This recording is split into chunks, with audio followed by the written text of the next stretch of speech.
Hey everyone, welcome back to the channel. Today we're diving into a topic that's sensitive, complex, and absolutely crucial for our community to discuss. Let's talk about the colonial complex. Have you ever noticed a pattern where some black men seem to place white women on a pedestal, treating them like trophies, while showing a different, often less enthusiastic energy towards black women? But why does this happen? This isn't just a simple matter of personal preference. It's a deep-seated issue, a psychological scar left by centuries of history. To truly understand this, we have to go back. Way back, we need to talk about the brutal systems of slavery and colonialism. These weren't just systems of physical bondage. They were systems of psychological warfare. For hundreds of years, a vicious lie was repeated over and over again that whiteness was superior and blackness was inferior.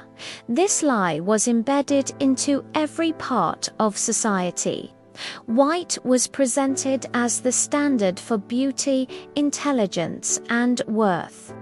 Black features, our skin, our hair, our bodies, were systematically devalued and portrayed as undesirable. Think about the images that were promoted.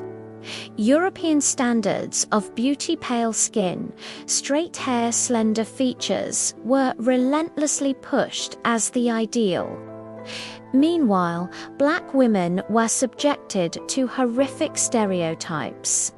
They were either desexualized and portrayed as the mammy figure, or hypersexualized and dehumanized.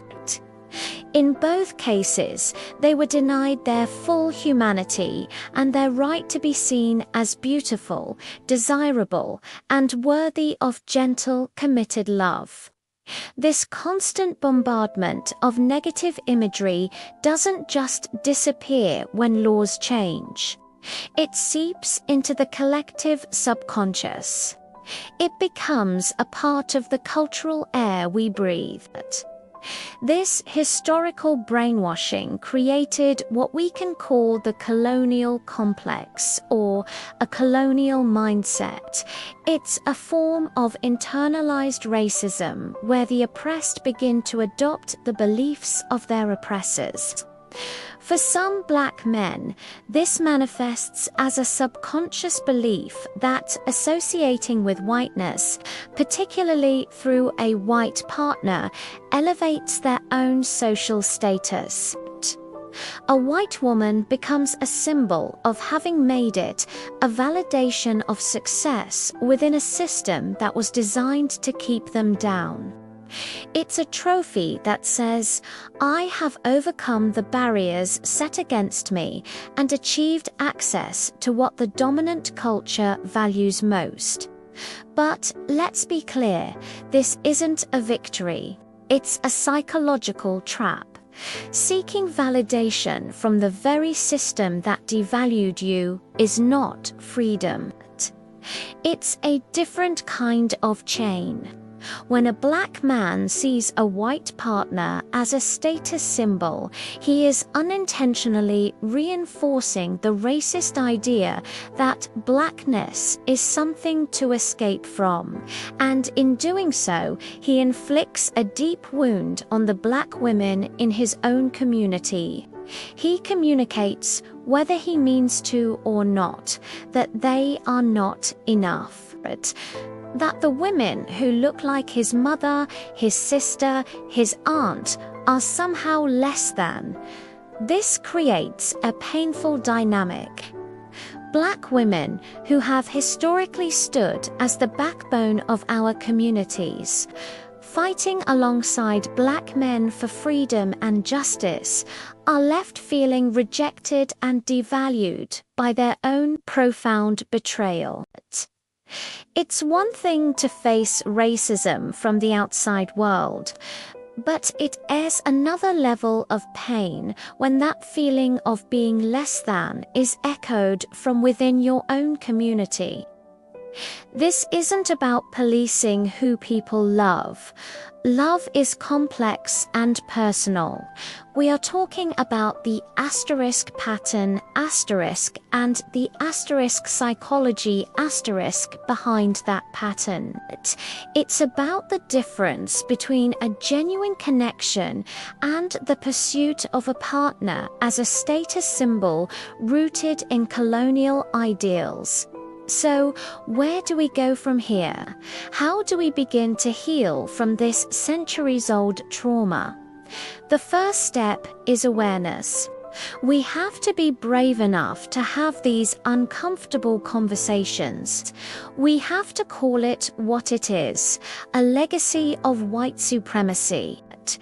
It's not just a preference. It's a conditioned response that we need to unlearn. For our Black brothers, this means doing the internal work of decolonizing your mind. It means actively questioning where your standards of beauty and worth come from. Are they truly your own, or are they echoes of a colonial past? It means consciously choosing to see and celebrate the beauty in Blackness. It means looking at a Black woman and seeing not the stereotypes forced upon her, but the strength, the resilience, the grace, and the profound beauty that she embodies. It means protecting Black women, uplifting them, and showing them the same public pride and adoration that is sometimes reserved for others. It's about understanding that your liberation is tied directly to hers. We cannot be a liberated people if half of our community is left feeling devalued and unloved. And for all of us, healing means actively building and celebrating Black love. We need to flood our communities with images and stories of healthy, thriving Black relationships. We need to teach our children from a young age that their Black skin is beautiful, their kinky hair is glorious, and their heritage is a source of immense pride. We have to create our own standards of beauty, our own measures of success, and our own definitions of worth, completely independent of the white gaze. This process of unlearning is not easy. It's a journey of self-love, education, and conscious effort. It requires us to look at the ugliest parts of our history and how they still live within us today. But it is necessary work. Rebuilding Black love and Black unity is the ultimate act of resistance against the systems that tried to break us. It's about reclaiming our minds, our hearts, and our power. It's about looking at one another and seeing royalty, seeing divinity, and seeing home. Let's commit to breaking these mental chains.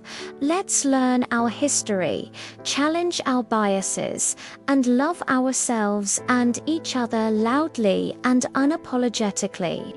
The healing of our community depends on it. Thank you so much for watching and for engaging with this important conversation. If this message resonated with you, please like this video, share it with someone who needs to hear it, and subscribe to the channel for more discussions like this. Let's continue to learn, heal, and grow together. See you in the next one.